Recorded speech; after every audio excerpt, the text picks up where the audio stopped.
ఎందుకు జగన్ ఈసారి ఓడిపోవడానికి గల కారణాలంటే జగన్ ఓడిపోవడానికి కారణాలంటే జగన్ ఓడిపోతే అభివృద్ధి ఏముంది ఊరక పథకాలను ఇచ్చాడు. పథకాలకు డబ్బులు ఏమైనా చేస్తాడు. మన దగ్గర మన డబ్బులు తీసుకొచ్చి పథకాలకు పెడుతున్నాడు. ఒకటైనా ఉద్యోగాలు లేవు. అమర్రాజు అలాంటి ఫ్యాక్టరీలు వెళ్ళిపోవటం, 2-3 కియా కార్లు అయింది, అమరాజ్ బ్యాటరీ అయింది, పొరుగు రాష్ట్రాలకు వెళ్ళిపోతున్నాయి. చదువుకున్నవాడు, ఇంటర్మీడియట్ చేసినవాడు కానీ, డిగ్రీ చదువుకున్నవాడు కానీ, ఇంజనీరింగ్ చేసిన ఉద్యోగాలు లేవు. అదే అంటే వాళ్ళని లెంగపోయి వాలంటీర్లు అని వైన్ షాప్లో పెడుతున్నారు. టీచర్లు కూడా వైన్ షాప్లో పెట్టి అప్పుడు కరోనా టైంలో మందు అమ్మిచ్చారు. అసలు మెయిన్ ఏంటంటే మన పట్టాదారు పుస్తకం మన ల్యాండ్ మీద మన పాస్బుక్ మీద అతను బొమ్మేయటం ఎందుకు మెయిన్ అది అప్పటి కొట్టింది. అసలు అభివృద్ధి అనేది లేదు. దానివల్ల సుడిగాడలో కలిసిపోయాడు. పోలవరం ఆలస్యం అవడానికి గతంలో చంద్రబాబు తీసుకున్న నిర్ణయాలే కారణమని సత్తెనపల్లి మాజీ ఎమ్మెల్యే మాజీ ఇరిగేషన్ మంత్రి అంబటి రాంబాబు గారు మాట్లాడింది. వాడు మాటలు నమ్మితే ఏంటో వాడికి తెలుసా ఏం చేశాడని. మనం అంబటి రాంబాబు మంత్రిగా ఉన్నప్పుడు ఏం చేశాడు? ఒకడైనా సరే చంద్రబాబు చేయడు. నువ్వు చేసింది ఏమన్నా 4 సంవత్సరాలు ఎగబెట్టింది ఏముంది? 70%, 60% టీడీపీ 2014 కలిసినప్పుడు చేసింది. ఇప్పుడు 2019లో వాళ్ళకి ఇచ్చారు ప్రభుత్వం. చేసిన కాంచి కొంతైనా అభివృద్ధి చేసిన ఒక రాయను పెట్టాడు. ఆడ ఏం పెట్టాడు? మరి పెట్టలేదుగా.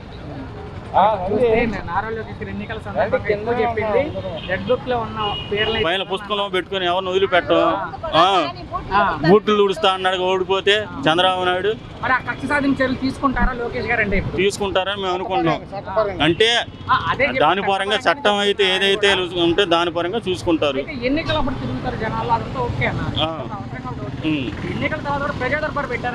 పెట్టారు నిన్నగా వారానికి ఒక రోజు మేము చంద్రబాబు నాయుడు కంటే ఊహించాం. వస్తే చంద్రబాబు నాయుడు ఇప్పుడైనా మాకు అభిమానం. ఎన్నికల ముందు ప్రజల్లోనే ఉంటున్నాడు. ఇంకా మంచితనంగా చూసాం. దగ్గరకు వచ్చి ఇంకా మా పనులు ఏమైనా ఉంటే చేయించుకుంటామని చేయించుకోవచ్చు. చర్యలు అయితే ఉంటాయి అంటారు.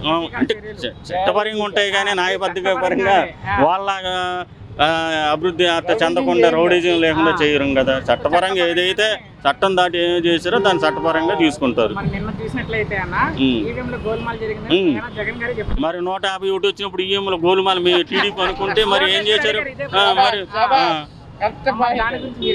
దాని గురించి ఏం చెబుతాం? ఇప్పుడు వాళ్ళు ఎట్టా ఈవీలో మోసం చేశారు. మరి అప్పుడు వాళ్ళు మోసం చేస్తే ఇప్పుడు వీళ్ళు మోసం చేసినట్టయితే మేము అప్పుడే చంద్రబాబు నాయుడు 2014లో ట్రై చేశారు బ్యాలెట్ పెట్టడానికి. వీళ్ళే ఒప్పుకోలేదుగా. బ్యాలెట్ అయితే కొద్దిగా లేట్ అయింది. 2 రోజులు టైం ప్రజలకు కానీ ఉద్యోగస్తులు కానీ ఇబ్బంది ఉండిద్ది. ఈవీఎంలో అనుకో ఈ సాయంత్రం కల్లా రిజల్ట్ వెళ్ళిపోయింది. ఎవరైనా సరే ఓడిపోయినారు. వాళ్ళకి అట్లా ఉంది. వాడు అదే గెలిచినప్పుడు అతను ఓడిపోయినప్పుడు నొప్పి తెలిసింది. ఇప్పుడు అదే తెలిసింది పెట్టుకున్నా. కాబట్టి కర్ణాటకలో కానీ అన్ని ఈవీఎంల ద్వారా జరిగినాయిగా. బీజేపీకి యాంటీ గవర్నమెంట్లు వచ్చినాయి గవర్నమెంట్లేగా. ఇప్పుడు ఈయన నవరత్నాలు అన్నాడు. లోటస్ ప్యాండ్ నవరత్నాలు 9 బిల్డింగ్లు కట్టించుకున్నాడు. రుషికొండ చూసారా? 500 కోట్ల ప్యాలెస్ అంటే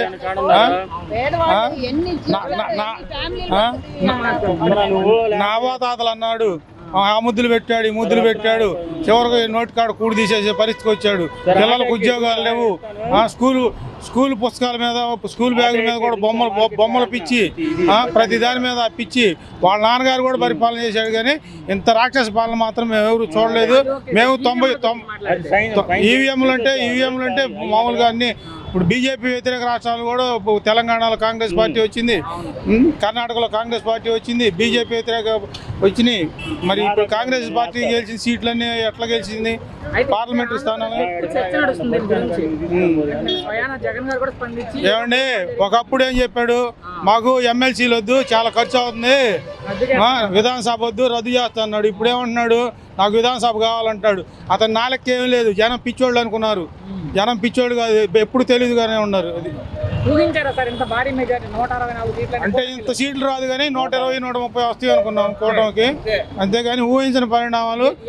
రాయలసీమలో కూడా అంటే ఏమంటే జనం ఎప్పుడు తెలివిగానే ఉంటారు, మార్పు కోరుకుంటారు. నావాతాతలను ముద్దు పెట్టాను, నేను 15 ఏళ్ళు ఇచ్చాను, 16 ఏళ్ళు ఇచ్చానంటే. ఇప్పుడు మ్యాక్డోల్ కంపెనీ మందు ఉంది, మ్యాక్డోల్ నెంబర్ 1 మాగుంటోళ్ళది.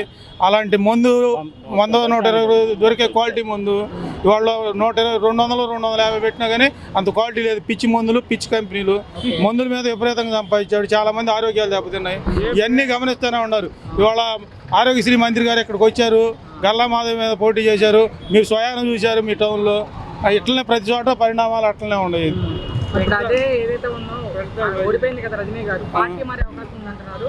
ప్రచారం జరుగుతుంది 4-5 రోజుల నుంచి. దానికి ఏముందండి, ఇప్పుడు అందరూ బీజేపీ అంటారు, జనసేన అంటారు. ఉన్న ఆస్తులు కాపాడుకోవాలా.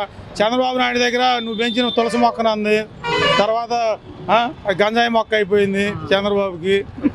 అన్నా నువ్వు లేకపోతే నా జీవితం లేదండి. ఇవన్నీ సహజంగా జరుగుతుంటాయి. మీ ఎమ్మెల్యే గారు ఎవరు? అంత ఒక బ్యాచ్ ఎందుకు అంత అభిమానం ఇక్కడ నుంచి విజయవాడ వెళ్ళాను అంటే మాకు ఓళ్ళలో కక్ష సాధింపులు జరిగినాయి. వచ్చేది మేమే, మళ్ళీ 30 ఏళ్ళు మేమే అన్నారు, విర్రవీగిపోయారు, విధ్వంస పాలన చేశారు. అందుకని మా చంద్రబాబు నాయుడిని హింసించారు, జైల్లో పెట్టి. మా మహిళా తల్లు మా పుల్లారావు గారికి కలవాలి, మా పార్టీ అధికారంలోకి రావాలి. వస్తే మేము ఇక్కడి నుంచి పాదయాత్ర చేసుకుంటా దుర్గమ్మ తల్లి దగ్గరికి వస్తామని మొక్కున్నారు. ఆ మొక్కు తీర్చుకోవడానికి వెళ్తున్నాం మేము.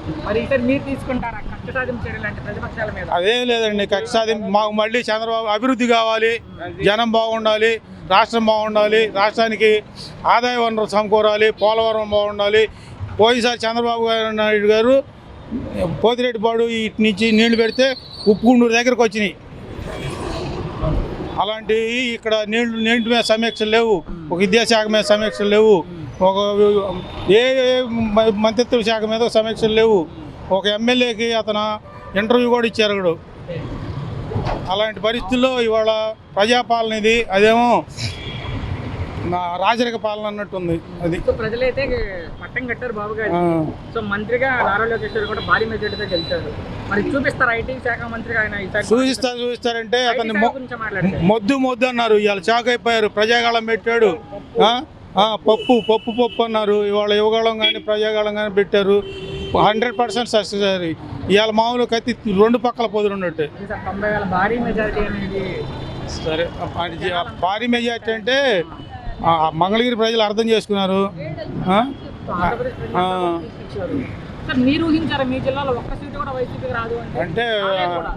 అంటే 1-2 వస్తాయి అనుకున్నారు. అంటే సర్వేలను బట్టి మేము ఆలోచించాం. ఇప్పుడు పోయినసారి ఏమో అందరినీ ఆయన పేరు లగడపాటి రాజగోపాలరావు గారు ఇబ్బంది పెట్టాడు. ఇవాళ ఆరామస్థాన్ గారు రకరకాలుగా జరుగుతున్నాయి. ఎవరు అంచనాలకి ఏందో కేకే సర్వే మాత్రం కాస్త అటు ఇటుగా వచ్చింది.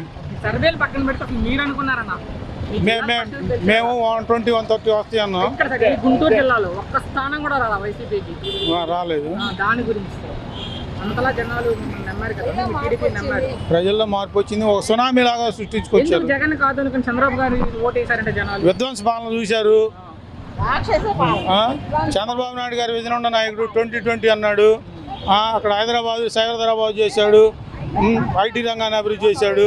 ఇవాళ హైదరాబాద్లో కాకపోతే ఏంటంటే వాళ్ళు రిటర్న్ గిఫ్ట్లు అన్నారు. కేసీఆర్ గారికి రిటర్న్ గిఫ్ట్ వచ్చింది, జగన్ గారికి రిటర్న్ గిఫ్ట్ వచ్చింది. అన్నీ బాగానే ఉండే సుపరిణామాలు. హ్యాపీగా జనం పెట్టాడు. దాని గురించి సార్ మెగా డిసిషన్ చేశారంటే ఇంతకుముందు వాళ్ళు చెప్పిన బొత్స సత్యనారాయణ గారు విద్యాశాఖ మంత్రిగా ఉండి కానీ కనీసం చంద్రబాబు నాయుడు గారు పక్కన వాళ్ళు పల్లెత్తి మాట్లాడితే ఖండిస్తారు, ఏందబ్బాయి మీ పద్యాలం బాగలేదని. కానీ అతను ఎంకరేజ్ చేశాడు. ఒక రోజాని కానీ కొడాల నానిని కానీ వాళ్ళని తమ్మినేని సీతారాం గారు ఉందాతన స్పీకర్ పదవిలో ఉండి ఇక్కడ గ్రాఫిక్స్ అన్నాడు. ఇవాళ చూస్తే గ్రాఫిక్స్ అవి శ్మశానం అన్నారు, గ్రాఫిక్స్ అన్నారు. ఇవాళ చూస్తే బిల్డింగ్స్ ఉన్నాయి కదా, అన్ని చెట్లు మలిపించారు. చెట్లు బిగుతుంటే కనపట్టలేదా? 2 సంవత్సరాలు పూర్తి చేస్తామంటున్నారు. నమ్మకం ఉందా మీకు? 2 సంవత్సరాలు పూర్తి చేస్తారు. 2 కాకపోతే 2.5 సంవత్సరాలు అండి, 3 సంవత్సరాలు. ఈసారి ఏమండి మాకు చాలా బాధగా ఉంది. గల్లా జయదేవులు అంటే పారిశ్రామికవేత్తలు రాష్ట్రం నుంచి పారిపోవటం అంటే వీళ్ళ కక్ష సాధింపులు, వీళ్ళ అరాచకం, వీళ్ళు కొట్టడం తిట్టడం లేకపోతే ఇప్పుడు దోచుకోవటం. విశాఖపట్నం మొత్తం చాలా భూములు కానీ ఇవి కానీ లాక్కున్నారు భయపెట్టి. ఇలాంటి అరాచకం చేశారు కాబట్టి భారీ మెజార్టీతో గెలిచారు. Minister central minister